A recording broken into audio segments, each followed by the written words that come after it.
नमस्कार विद्यार्थी मित्रांनो, मी दिनेश देशमुख लक्षवेध अकॅडमीच्या ऑनलाईन व्हिडिओ सिरीजमध्ये आपले स्वागत करतो। तर विद्यार्थी मित्रांनो, आपला काल झालेल्या सराव पेपरचं या व्हिडिओ सिरीजमध्ये आपण विश्लेषण पाहणार आहोत। तर त्यामध्ये बघा विद्यार्थी मित्रांनो, 36वा प्रश्न होता तुम्हाला दिलेला की एका पेटीत 2 डझन आंबे आहेत, अशा 24 पेट्यातील एकूण आंबे किती होतील। तर बघा विद्यार्थी मित्रांनो, 2 डझन तर 1 डझन बरोबर 12, तर 2 डझन बरोबर म्हणजे एका पेटीमध्ये एकूण किती आंबे आहेत, तर 24 आंबे आहेत।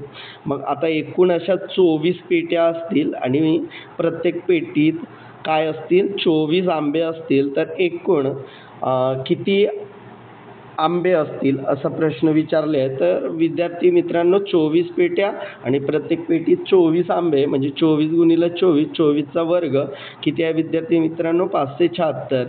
म्हणून या प्रश्नाचं उत्तर असेल विद्यार्थी मित्रांनो क्रमांक 4, 576।